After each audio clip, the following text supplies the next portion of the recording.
Good morning, welcome back to a new video. As you see, I'm back in the workshop. It is a mess here, so don't mind my mess.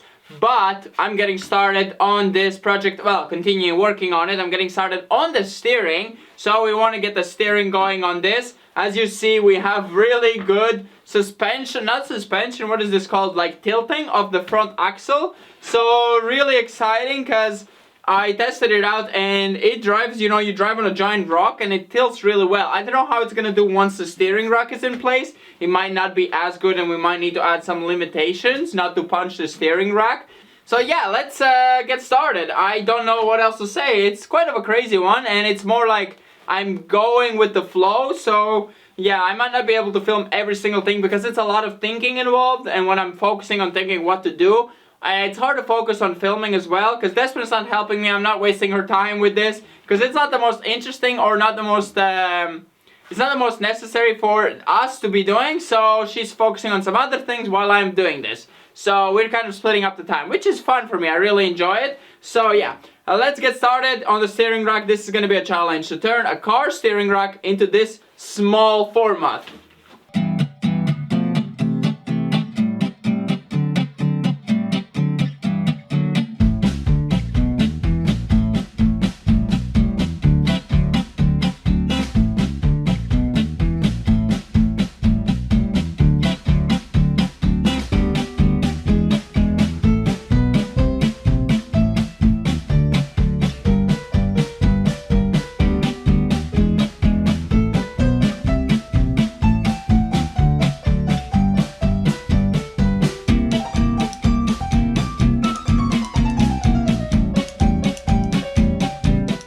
So with the steering, been quite a while since I really talked about it, but it's been a mess. It's been really hard to figure it out. So what I've done here, I took one of the rods, and since I cannot get the steering rod between to move both wheels just from the rod, I have to improvise. So what I've done is I welded this ball joint so it can move freely, this ball joint here, so that can move, and it's attached on the other side. Then we're going to connect the steering rack to here, and that's just going to move one wheel and the other wheel is just going to follow. We're going to put this dust cover to protect this ball from getting full of dust and ruining it out quickly. So we're going to put grease in there. I do need to weld it a bit more. I'm just doing it really slowly, not to destroy the ball inside, not to make it really dried out in there. So I'm not sure if I'm going to damage it, so I'm just doing it slowly. I did also add a bolt here, so this is a long type of bolt with a screw going through it and another bolt here, so I can adjust how far it goes to adjust the gap between the two wheels, because right now, as you can see, it's too short. So that wheel is going out a bit more than this wheel, which I just adjust by extending that screw a bit more. So that's for that reason. But other than that, I need to get on and attach the steering rack now. So yeah, it's been quite a mess, but it's going good so far.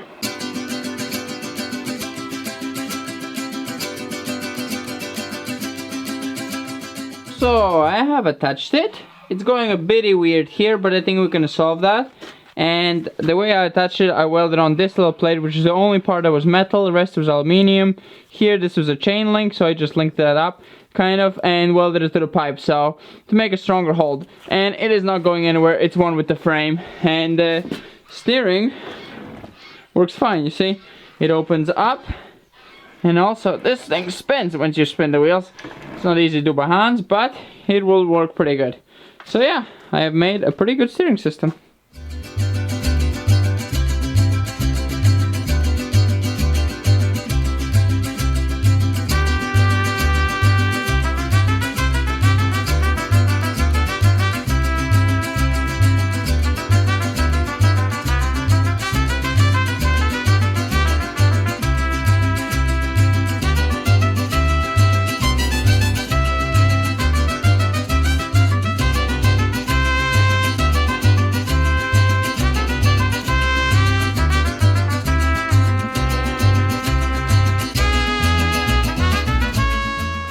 So as you saw, I have built up the steering. So the steering is installed. It works really well, really effortless. So it's really good reduction of gears into that steering rack. So it works really well. The problem is that I flipped it upside down and it needs to be the other way around. And I did not test this before I installed everything, and now realistically it's way too late. It's pretty much starting from scratch if you really want to build it. So now the steering is reversed. If you're turning that way, it turns the other way. This is really confusing, so I want to test drive it and see how awful it feels. If I don't feel like I notice it, like, you know, I just using the steering by like my guidance of where I'm going, then okay. But I think it's gonna mess my mind up really much. Or if I get used to this for like hours and I get in the car and I'm gonna go in the wrong way. So let's just test drive it. And I have set it up like this. I can press clutch, I can press reverse, and I can also emergency stop it if I have to. So let's test it out, see how drivable it is with reverse steering. Really, there's nothing easily to do to fix it. Pretty much just taking it all apart and rebuilding it from other way around. And that pretty much means that this has to go on this side. It's gonna be pointing this angle. This has to go on that. It's just a giant mess. So let's just test drive it, see if it's that bad. If it's not that bad, we're just gonna leave it. And yeah, what can we do about it?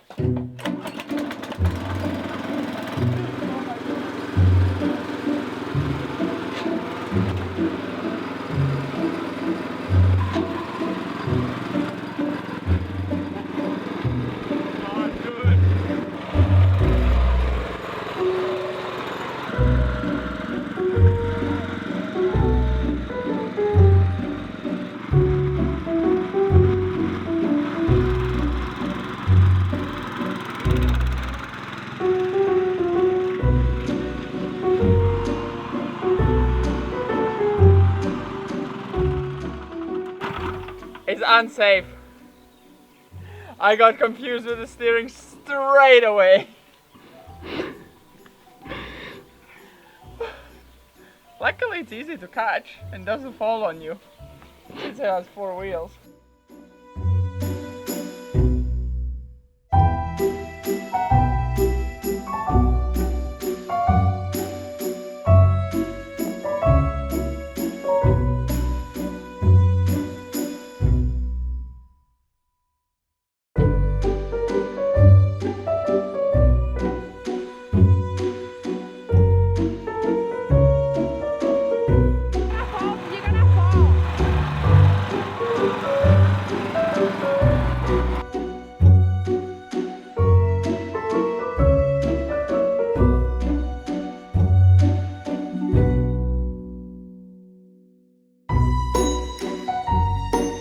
That is terrifying to drive, plus not very comfortable sitting on a metal stick that's rattling around. So I think it needs a seat, but I think first we have to fix that steering, because I got used to it here now. I was a bit used to it, but when you like not thinking about it, you panic and you turn the wrong way. Not good. Also the tipping over, I don't know if that's going to be solved, but of course the seat's not going to be that high, and I'll have a chance of kicking out my leg, because right now these handlebars are holding me from being able to like jump out of it. So yeah, there's a lot to do, but let's fix the steering. This is really a lot of work to fix now. So it's the next day. I actually spent yesterday the whole day reversing my whole system here of twisting all of this around. So this was all wrong way. So I never checked this. I didn't realize that that was the long version that went from the driver's side to the passenger side, and this is the way it needed to be. I never realized that, and now I turned it around. Now it works correctly. So when you turn the steering wheel the way you want to go, the wheels turn the same way, and it was turning opposite. It was really confusing and dangerous. So now it's correct. So now we're gonna get started by taking off all of this whole thing we need to take off, and figure out how we're gonna make the reverse, which is gonna be a pedal, and also the clutch to be a pedal. That's just gonna be a switch, not this one here, for the on off of the spark. So yeah, and the gas is gonna probably stay on hand. We do not need a leg gas, I don't think. Should be perfectly fine as it is.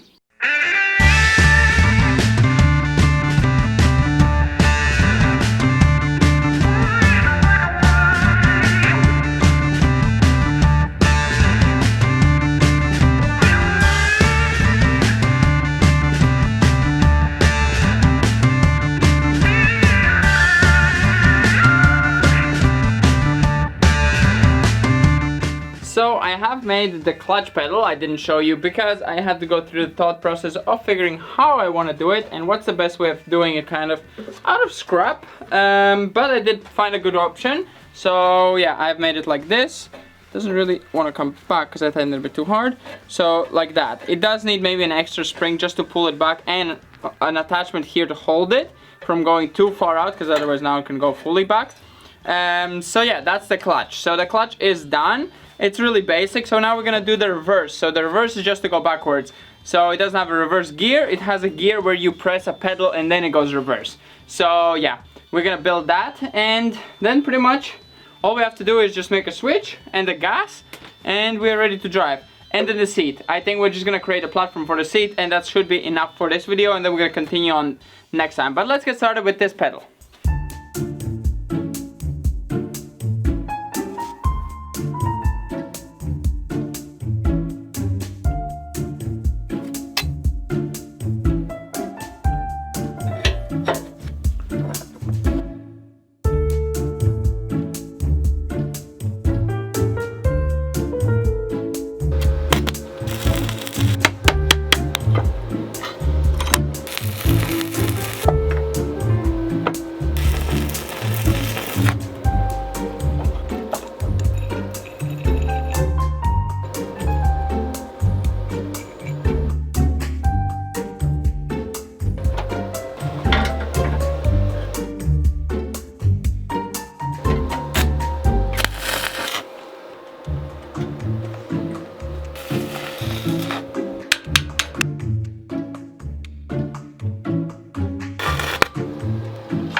So the pedals are working perfectly as they should. They're maybe not the best looking pedals, but we can upgrade the look of them, and they're also gonna get everything painted. And yeah, it's just a basic pedal really. If I want to ever upgrade it in the future, I can. Need to add some lubrication because it is a bit squeaky. It might not look the best, but it does its job, and it definitely can now go reverse.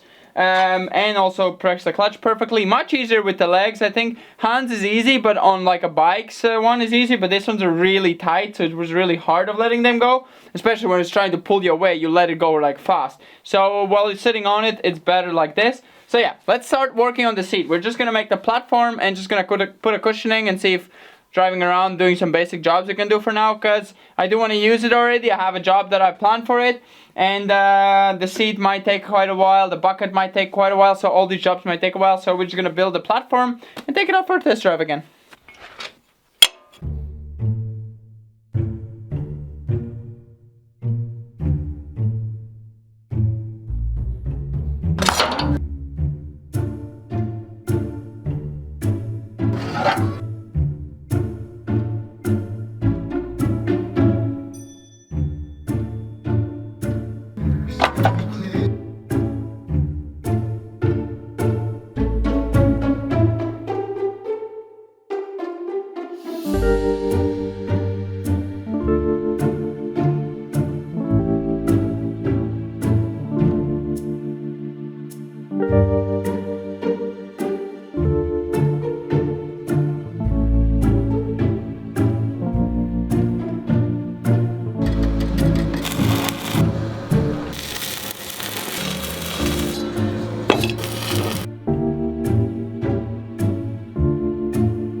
have made kind of the basic seat. Not from the best metal. This sheet is quite bent. I could just get a new sheet and redo it. Not that difficult. It's just simply one weld here. And as you can see, I have made it so it opens, because you do need to access the fuel and anything else on the engine. So close it up like that. And yeah, that's it, kind of. That's the purpose. And then we're gonna have a back and put a cushion on here and the back. And then I have a little bit of an extra space for a mini toolbox or something. I'll see what I want to do there, or just leave it open for now.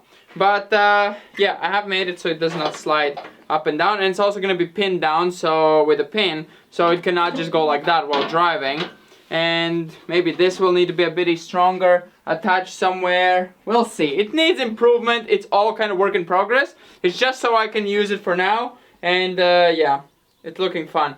If I get proper material, I can always upgrade it and make it better. Since it's a DIY project, everything is always changeable. So if something breaks, I know exactly how to fix it. I don't need to go looking for a part. I just make it again. And yeah, so let's take it out for a test drive. But first, I forgot, we need to modify this one a bit. We just need to cut it and weld it a bit shorter. So let's quickly do that. That's a really quick fix.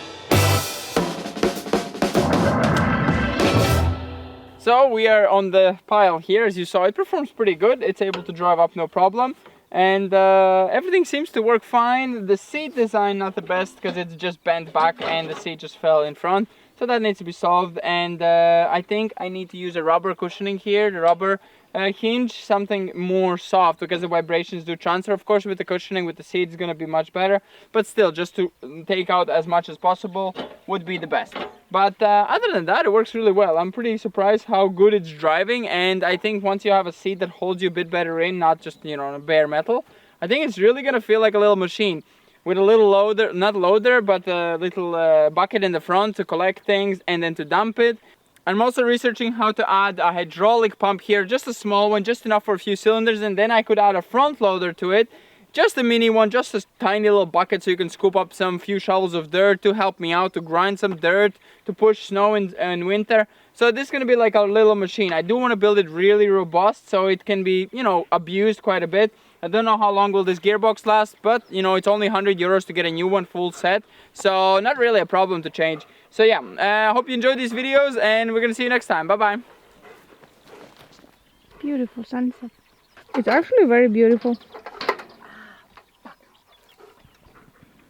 See, how do I get home? It's like Harry Potter style machine. Oh, this stopped. Oh, this just popped out. I think that's why it stopped.